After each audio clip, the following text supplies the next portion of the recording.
Lanjut Lami. Bentar, coba buka dari aku tuh. Yang bagian aku, tolong buka.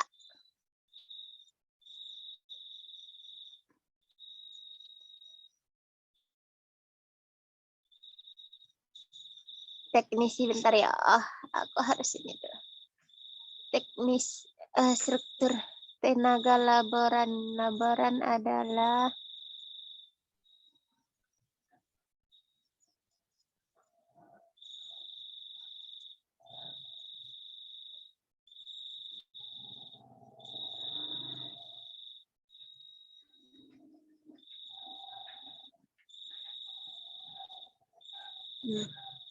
Oke. Assalamualaikum warahmatullahi wabarakatuh. Assalamualaikum warahmatullahi wabarakatuh. Selamat malam semuanya. Perkenalkan, nama saya Siti Asmia. Di sini saya sebagai moderator dari kelompok 3. Nah, kami akan membahas mengenai tolong slide-nya.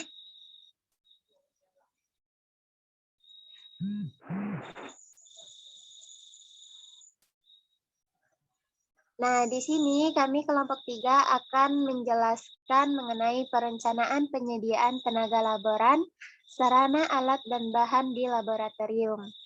Nah, untuk materi pertama akan dijelaskan oleh rekan saya kepada Dara Kumalasari, dipersilahkan.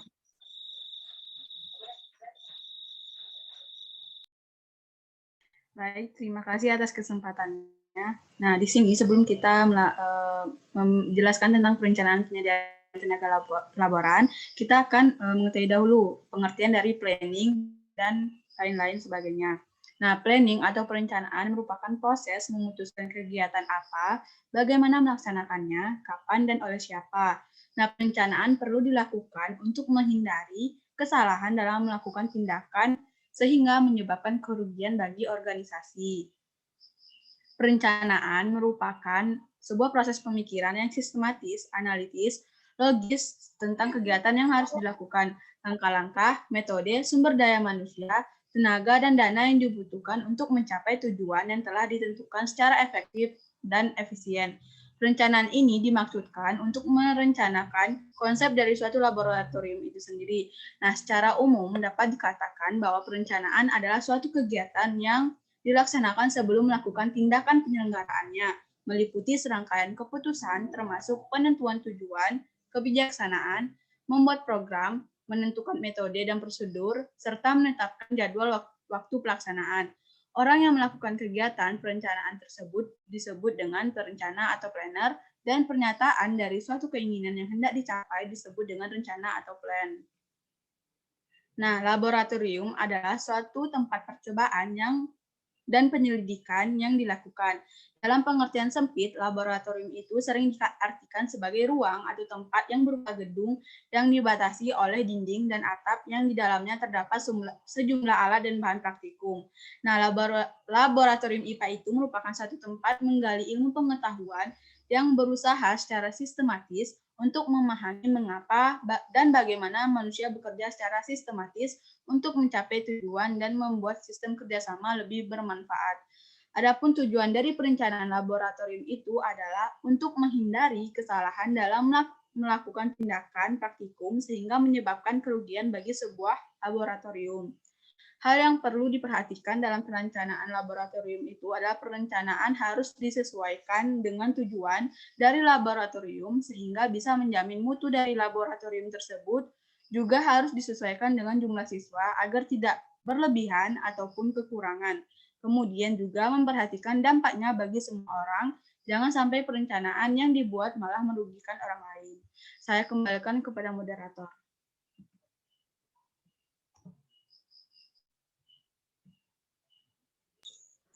Baiklah, slide selanjutnya. Nah, di sini penyaji akan menjelaskan mengenai laboran yang akan dijelaskan oleh saya sendiri. Laboran adalah tenaga kependidikan yang bekerja di laboratorium dan membantu proses belajar mengajar mahasiswa vokasi dan akademik strata 1, 2, dan 3, serta penelitian dosen. Nah, laboran ini mencakup dua, yaitu teknisi dan analisis, di mana teknisi yaitu orang yang berperan untuk beroperasinya peralatan laboratorium, misalnya listrik, air, komputer, dan perbengkelan, sedangkan analisis yaitu orang yang mempunyai keahlian untuk melakukan analisis pada bidang tertentu. Untuk struktur organisasi laboratorium, itu ada kepala laboratorium atau penanggung jawab laboratorium, terus ada teknisi laboratorium, terus ada asisten laboratorium atau laboran. Nah, syarat-syarat untuk menduduki profesi laboran adalah sebagai yang telah kami paparkan di PPT, di mana ada karya prestasi, di sana mempunyai kemampuan dan pemahaman dalam bidang yang berhubungan dengan bidang-bidang ilmu di laboratorium, mampu mengoperasikan dan merawat atau memelihara sepenuhnya alat-alat laboratorium. Nah, apa sih tugas pokok laboran gitu kan? Seperti pasti kita akan bertanya-tanya, apa sih tugas pokok dari seorang laboran? Nah, tugas pokok dari laboran ini yang pertama, pengaturan jadwal praktikum, bertanggung jawab dan dalam penyusunan dan pengadaan bahan dan peralatan, mempersiapkan bahan dan alat praktikum sebelum praktikum dijalankan, presensi atau absensi siswa dan mengawasi jalannya praktikum, inventarisasi dan pengadministrasian alat-alat laboratorium, menyusun laporan, mengontrol pemakaian, mengontrol kondisi atau keadaan, mendata dan menyusun, menginventarisasi dan menyusun jadwal penggunaan labor, mempersiapkan alat dan atau bahan praktikum, mendampingi guru selama berlangsungnya kegiatan, dan lain sebagainya. Nah, selanjutnya itu pembinaan atau pengembangan tenaga laboran merupakan usaha mendayagunakan atau memajukan dan meningkatkan produktivitas kerja setiap tenaga kependidikan yang ada di seluruh tingkatan manajemen organisasi dan jenjang pendidikan. Nah, prinsip yang harus diperhatikan dalam menyelenggarakan pembinaan tenaga laboran yaitu pengajaran dan pelatih di bidang pengelolaan laboratorium, pemberian bimbingan, peran, serta dalam seminar atau lokal karya di bidang pengelolaan laboratorium, pendidikan dan pelatihan fungsional di bidang pengelolaan laboratorium. Cara yang lebih populer adalah melalui penataran. Nah, peningkatan karir laboran melalui pendidikan, terutama bagi tenaga honorer muda yang masih berpeluang menjadi PNS, training juga dapat dilaksanakan dengan program yang jelas dan terarah. Nah, kode etik adalah norma yang menjadi pedoman tingkah laku manusia dengan memperhatikan kepatuhan yang berlaku di komunitas. Tentu saja seorang laboran akan memiliki kode etik. Nah, kode etik laboran itu yang pertama, mengikuti perkembangan ilmu pengetahuan, membantu dan memperlancarkan pengembangan ilmu pengetahuan, bertindak secara rasional, objektif, terbuka, dan jujur, menjaga kehormatan diri dengan tidak melanggar nilai dan normal yang berlaku, mengembangkan meningkatkan mutu profesi sebagai laboran, membantu pelaksanaan proses pendidikan dan pembelajaran dengan sikap tulus, ikhlas, dan menunjang kelancaran proses pendidikan. Nah, itu adalah kode etik orang laboran. Selanjutnya, materi yang akan disampaikan oleh rekan saya kepada Paulina dipersilahkan.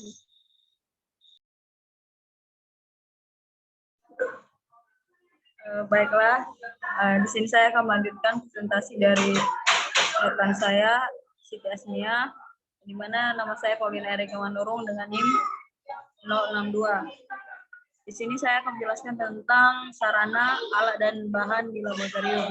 Di mana yang pertama, sarana di laboratorium, di mana sarana dan prasarana pada instansi pendidikan merupakan faktor penunjang belajar mengajar di sekolah, salah satunya adalah laboratorium.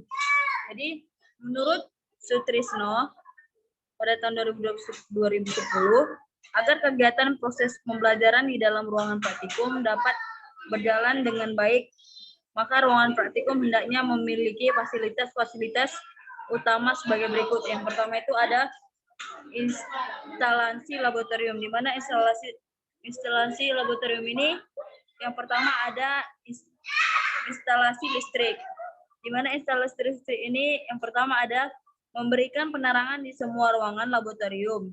Yang kedua, memfasilitasi proses pembelajaran di laboratorium. Lalu yang ketiga ada memfasilitasi pekerjaan administrasi laboratorium. Lalu yang keempat ada komponen instalasi listrik laboratorium. Lalu yang kelima ada jaringan instalasi listrik di laboratorium. Lalu yang kedua itu ada instalasi air. Di mana kebutuhan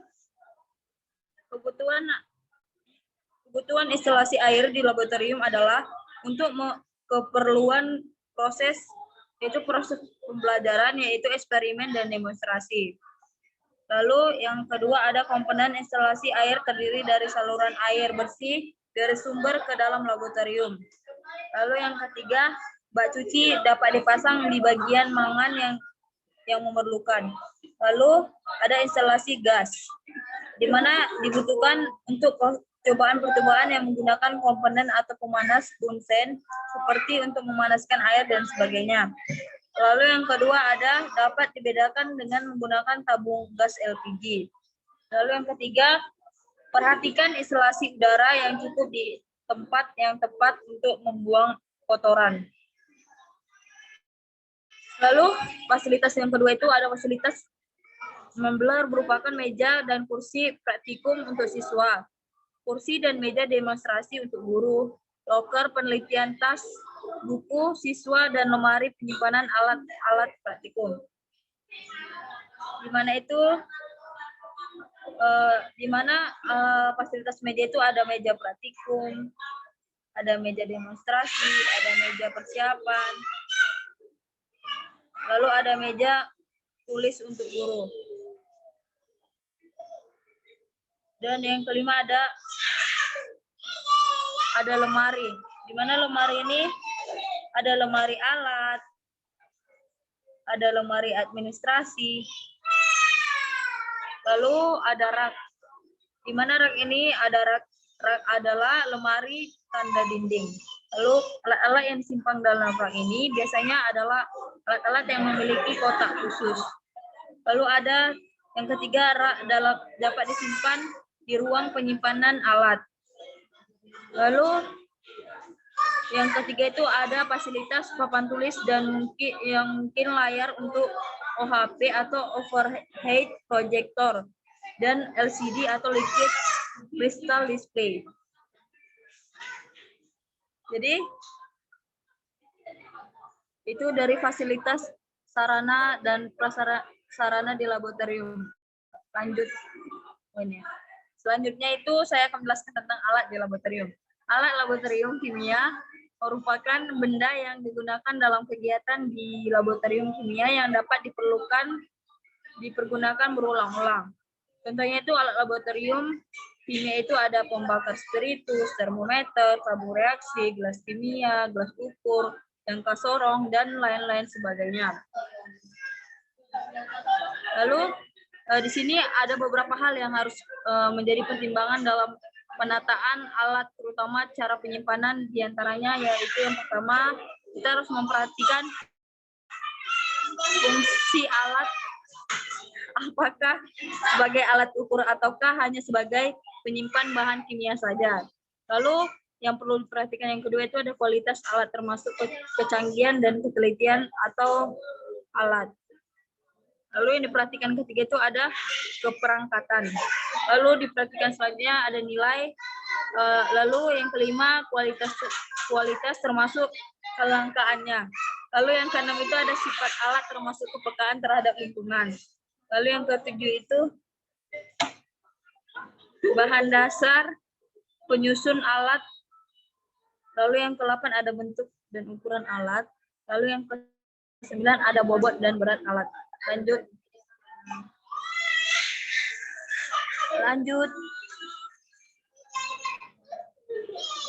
Halo Mi, lanjut bahan.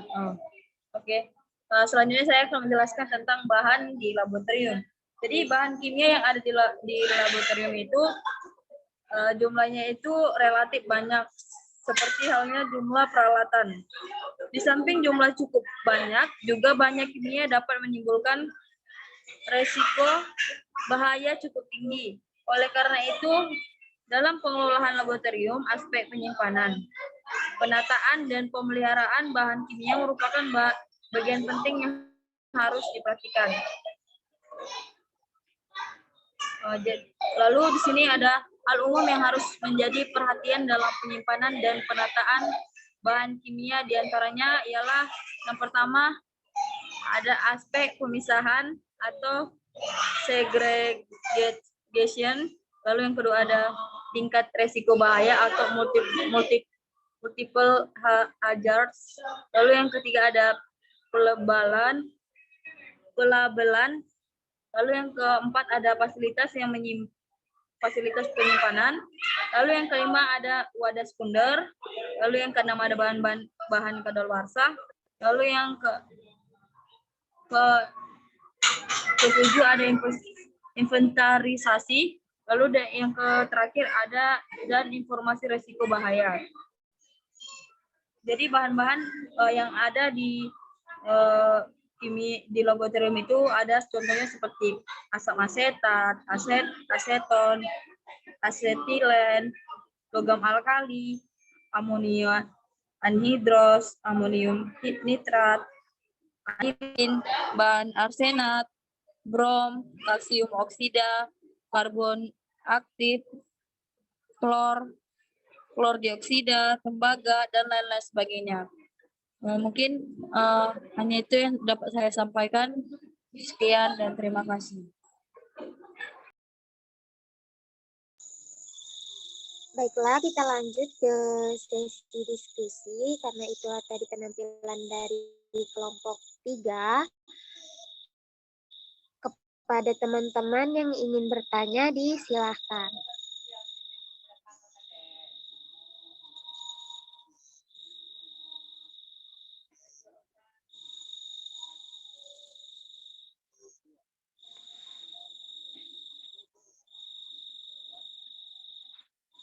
Kepada teman-teman yang ingin bertanya ke kelompok 3, disilakan. Baiklah, izin bertanya kelompok 3. Dipersilakan pada Saudari Bella terlebih dahulu. Baiklah, terima kasih. Di sini saya ingin bertanya kepada kelompok 3. Nah, tadi kan sudah menjelaskan bagaimana bahaya mungkin yang terjadi di dalam laboratorium. Nah, yang ingin saya tanyakan itu, apa saja bahaya yang berkemungkinan terjadi saat melakukan praktikum, dan bagaimana seseorang asisten labor atau laboran itu menghadapi bahaya-bahaya yang kemungkinan akan terjadi di laboratorium. Terima kasih. Baik, terima kasih kepada Saudari Bella. Selanjutnya kepada teman-teman yang ingin bertanya, disilakan. Izin bertanya, Asmi.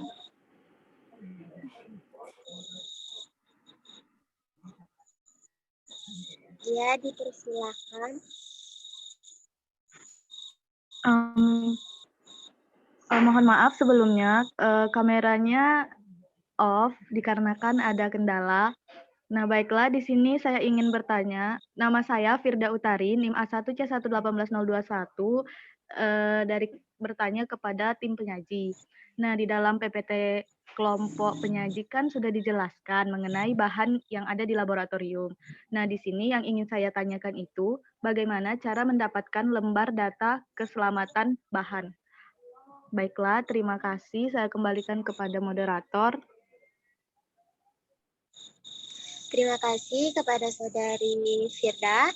Selanjutnya kami akan membuka satu sesi pertanyaan lagi. Kepada yang ingin bertanya, disilakan.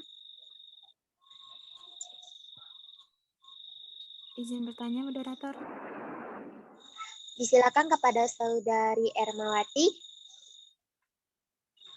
Baiklah, terima kasih pada moderator. Perkenalkan, nama saya Ermawati dengan NIM 002 dari kelompok 6. Saya ingin bertanya, kan pada PPT kelompok 3 itu tercantum bahwa ada teknisi laboratorium. Nah, bisakah kelompok 3 menjelaskan apa tugas dari teknisi laboratorium tersebut? Terima kasih.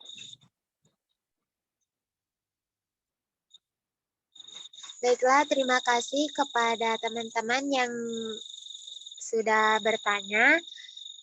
Di sini kami meminta waktunya sedikit untuk mencari jawaban dari pertanyaan teman-teman sekalian.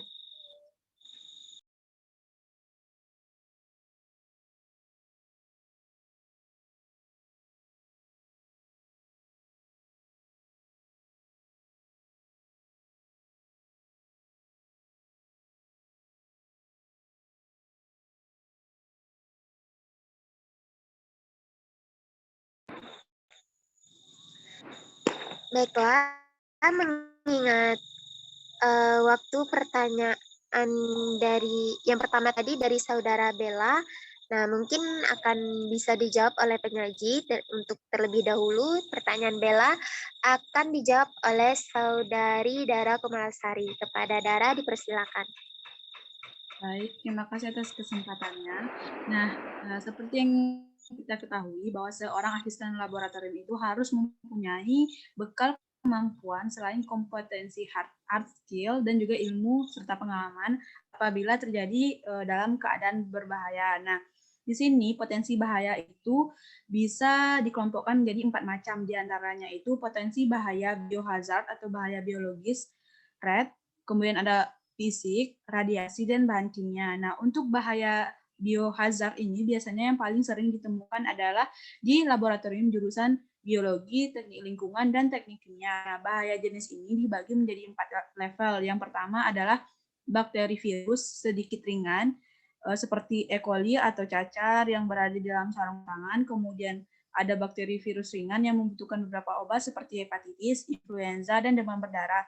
Lalu yang ketiga itu ada jenis bakteri virus berat tetapi masih terdapat obatnya seperti tipus, malaria, dan TBC. Kemudian potensi bahaya berikutnya itu adalah potensi bahaya fisik, di mana bahaya pada kategori ini lebih cenderung mendekati bahaya peletakan dan posisi kita ketika berada di laboratorium. Nah, hal ini sering terlihat adalah penataan kabel yang masih terurai, kemudian penempatan bahan-bahan praktikum yang berdekatan dengan panel listrik atau ruang mekanis. Nah, sebagai asisten laboratorium, kita harus menangani hal itu dengan lebih memperhatikan lagi penataan ulang antara listrik yang digunakan, kemudian penataan alat-alat yang akan kita gunakan, sehingga jika kita melakukan akan bisa meminimalisir dari kesalahan yang akan kita lakukan. Lalu potensi bahaya fisik itu setidaknya bisa diatasi asisten laboratorium dengan cara kita selalu mengingatkan penggunaan laboratorium itu agar merapikan alat-alat bekas praktikum ke tempatnya, kemudian tidak menyimpan bahan mudah terbakar di ruang mekanis atau lemari listrik, serta tak jenuh-jenuh itu untuk selalu mengingatkan bahwa kita menggunakan pakaian standar laboratorium seperti menggunakan masker, sarung tangan, baju laboratorium, dan lain-lain sebagainya. Kemudian potensi bahaya terakhir itu adalah potensi zat kimia, di mana memang dalam tubuh kita sendiri itu juga tidak terlepas dari bahan kimia, tetapi zat kimia tersebut mampu menjadi ganas apabila menyentuh kulit manusia. Misalnya saja larutan air keras, kemudian larutan natrium klorida, dan lain sebagainya. Beberapa larutan jenis tersebut dapat memberikan efek pada kulit kita berupa rasa gatal hingga kulit melepuh. Meskipun resiko terdapat bahaya besar, zat kimia tersebut nyatanya bisa menjadi bahan keberhasilan kita dalam praktikum jika kita melakukannya dengan benar. Kemudian kita selalu memperhatikan penggunaan serta mempelajari lebih lanjut mengenai zat tersebut dan dapat dipastikan asisten laboratorium beserta praktikannya akan selamat dan berhasil. Jadi kita sebagai asisten laboratorium harus memahami atau mempelajari lebih lanjut dari bahan-bahan yang akan kita gunakan tersebut dan kita komunikasikan ke praktikan yang akan melakukan praktikum bahwa bahan ini harus dilakukan seperti ini dan bahan ini seperti ini. Nah, sekian saya Baik, itulah tadi jawaban dari penyaji. Nah, untuk teman-teman, apakah ada yang ingin menambahkan?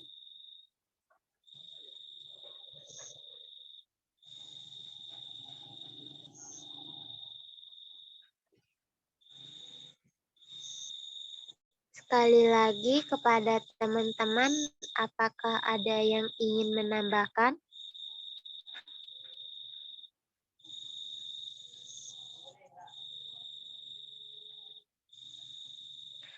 Sepertinya tidak ada.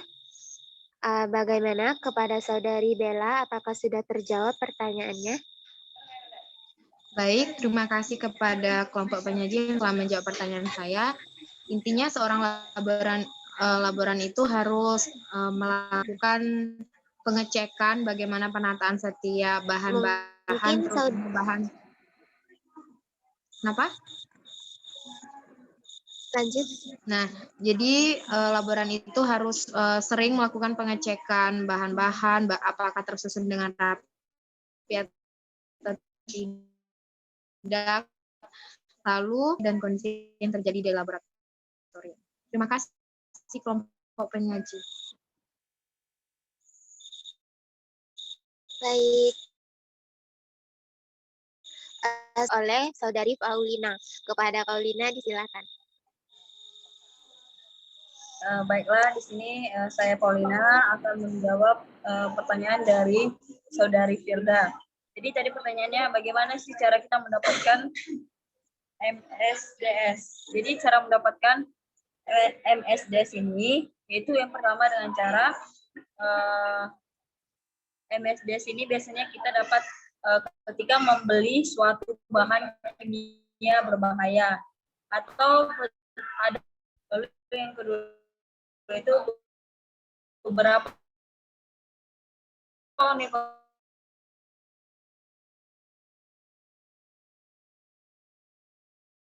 MSDS itu didapatkan dari distributor bahan-bahan kimia atau customer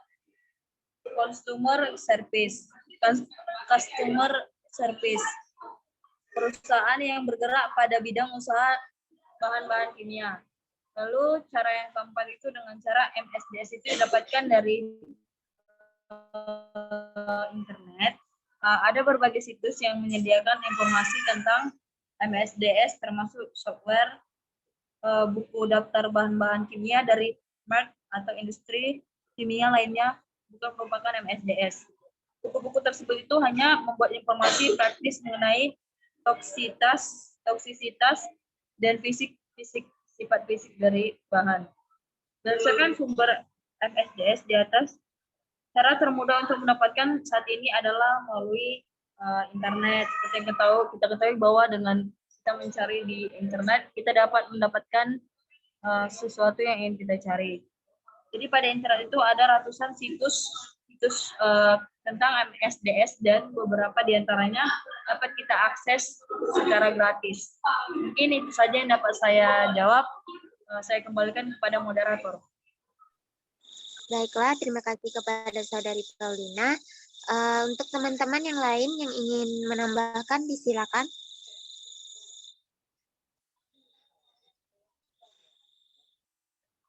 Sekali lagi kepada teman-teman yang ingin menambahkan, disilakan. Sepertinya tidak ada. Kepada Saudari Firda, bagaimana jawaban atas Saudari Paulina? Baiklah, terima kasih kepada Saudari Paulina yang telah menjawab pertanyaan dari saya. Jadi dapat disimpulkan bahwa lembar data keselamatan bahan itu dapat diperoleh dari beberapa sumber seperti pada perusahaan yang telah menyediakan. Setelah itu dapat didapatkan dari distributor atau customer service, dan yang paling mudah itu didapatkan dari internet. Baiklah, menurut saya jawaban dari Saudari Paulina itu sudah cukup jelas.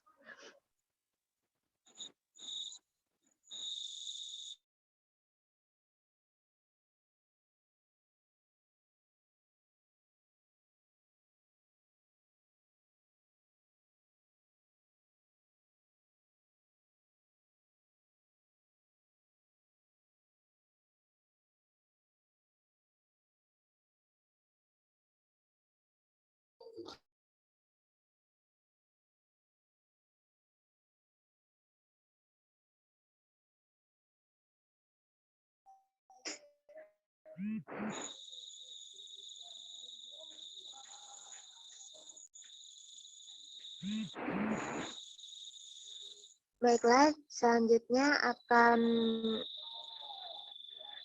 selanjutnya penyaji akan menjawab pertanyaan dari Saudari Ermawati, di mana saya sendiri menjawab pertanyaannya. Nah, tugas teknisi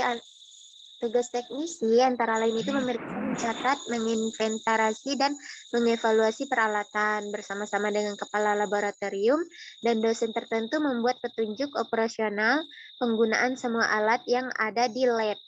Wajib hadir setiap jam kerja, berada di ruang laboratorium selama praktikum berlangsung, merawat dan memelihara peralatan laboratorium, memproses usul pengadaan peralatan laboratorium dan bahan, menyiapkan peralatan lab, dan membuat laporan pada setiap akhir semester dan melaksanakan tugas lain atas instruksi atasan. Nah, sekian jawaban dari saya untuk Saudari Ermawati.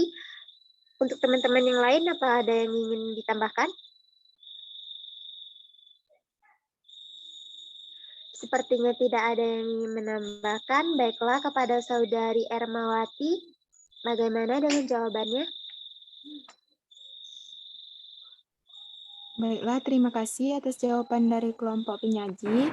Berarti tugas teknisi laboratorium itu mencatat, mengevaluasi semua peralatan dan lain-lain, juga menyiapkan peralatan lab gitu ya. Terima kasih kelompok penyaji. Baik, terima kasih kembali kepada Ermawati. Sekian presentasi dan hasil diskusi kita pada malam hari ini. Saya sebagai moderator mohon maaf atas segala kesalahan. Terima kasih atas segala perhatian. Saya akhiri. Waalaikumsalam warahmatullahi wabarakatuh. Selamat malam. Selamat malam.